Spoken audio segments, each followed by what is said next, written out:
யோகம் ஜோதிடர் தொலைக்காட்சி இந்த சேனல்ல தொடர்ந்து நிறைய ஜோதிடர்களை நாம பேட்டி எடுத்துட்டு இருக்கிறோம். ஜோதிடம், ஆன்மீகம், வாழ்வியல் தொடர்பான விஷயங்களை தொடர்ந்து பார்த்துட்டு வரோம். அந்த வகையில இன்னைக்கு நாம நெல்லிக்குப்பம் திரு முரளி பண்டிட்ஜியை பார்க்க வந்திருக்கோம். அவர் யார், என்ன, ஏது அப்படிங்கறத அவர்கிட்ட கேட்டு செஞ்சுக்கலாம். ஐயா வணக்கம். உங்க பேரு முரளி பண்டிட். நீங்க யாரு, உங்களை பற்றி அறிமுகம் சொல்லி? அவர் கடந்த ஒரு 20-25 வருஷமா அந்த ஜோதிடத்துல பயின்றிருக்கேன். இதனுடைய பாரம்பரிய ஜோதிடம் நான் பார்த்துட்டு இருக்கேங்க. ஓலைச்சுவடி உட்பட எல்லாத்தையும் பார்த்துருக்கேன். அப்பா வழி பார்த்தாங்க, பரம்பரையா ஜோதிடம் பார்த்துருக்கேன். இப்போ கடந்த ஒரு 7-8 வருஷமாவே திரு ராஜநாடி காப்பா ஐயா அவர்களுக்கு வந்து அந்த ராஜநாடி முறையை நான் பயின்று அந்த மெத்தட் நல்லா இருக்குன்றாங்க. ஈஸியா ஒரு மெத்தடா இருக்கு. எனக்கு இதுக்கு முன்னாடி ஆதி அந்த கணக்குலாம் பார்த்து ஒரு ஜோதிட பலன் சொல்றதுக்கு பல மணி நிமிஷங்கள் ஆகுது.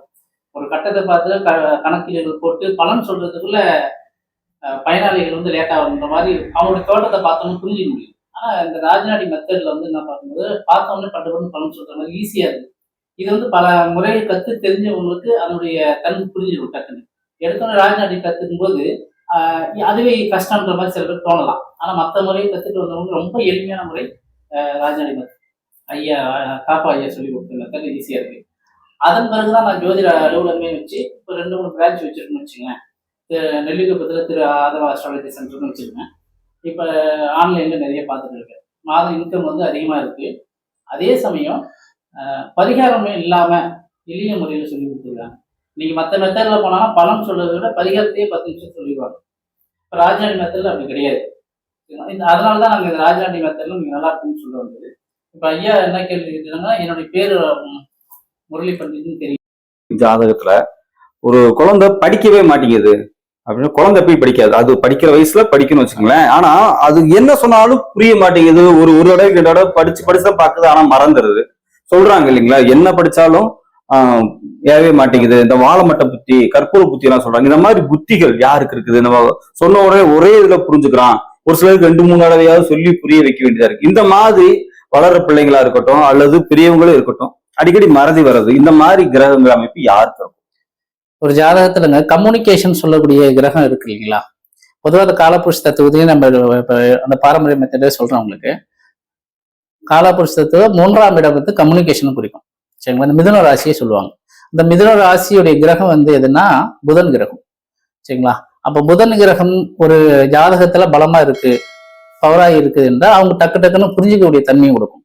அதே சமயம் ஆரம்பத்துல இஎன்டி சார்ந்த சில ப்ராப்ளத்தையும் கொடுக்கக்கூடிய கிரகமும் அதுதான்.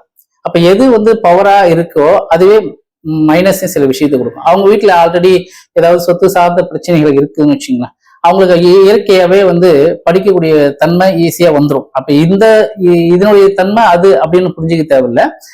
இந்த கிரகம் நம்ம படிக்கிறத மட்டும் பார்க்கணும் அப்படின்னு பார்த்தோன்னா, புதன் கிரகம் எப்பயுமே டக்குன்னு கற்பூர புத்தியோட பிடிச்சிக்கிற கிரகம்.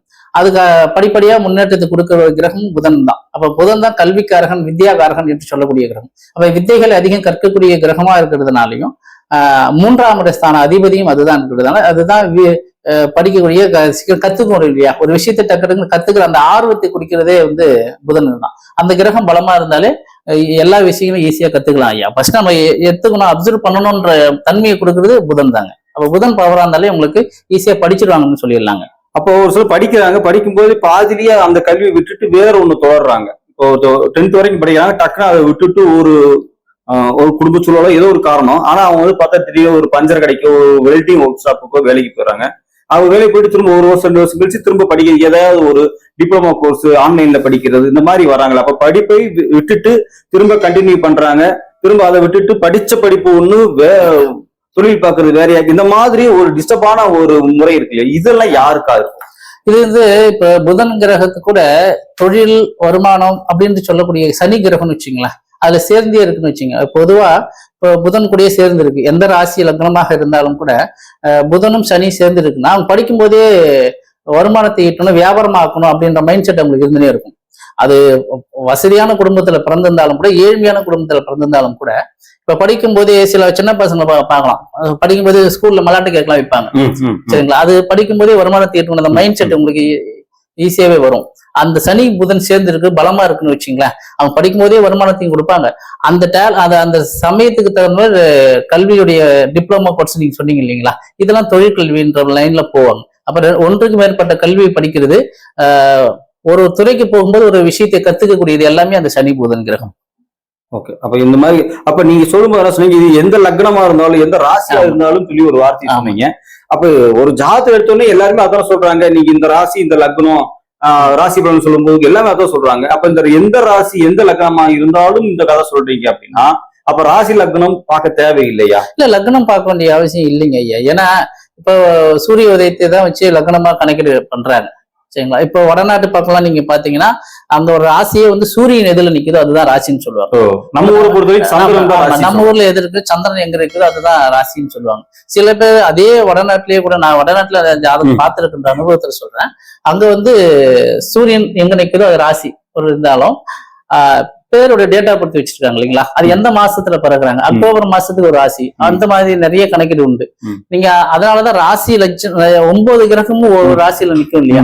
நம்ம சந்திரன் மட்டுமே பவர் கொடுத்து சந்திரன் எதில் நிக்குதோ அது ராசி நம்ம எடுத்துக்கிறோம். ஆனா சந்திரன் என்பது எதை குறிக்கும்? மனநிலையை குறிக்கும், தாய்மையை குறிக்கும், இந்த உறவு முறை ஒரு பாசத்தை குறிக்கிறது சந்திரன். அது மட்டும் தான் அது ராசின்னு எடுத்துக்கலாமே தவிர, படிப்புன்னு ஒண்ணு போனோம்னா அது புதன் தான் எடுக்கணும். தொழில்னு சொல்லணும்னா சனி கிரகத்தை எடுக்கணும். இப்ப ஒரு கேரக்டர் உண்டுங்க, சரிங்களா? இது எல்லாமே சேர்ந்துதான் சொல்லணும். அதுக்காக தான் ராசி நட்சத்திரம் எதுவாக இருந்தாலும் அப்படின்னு சொல்ற காரணம் சொன்னது அதுதான்.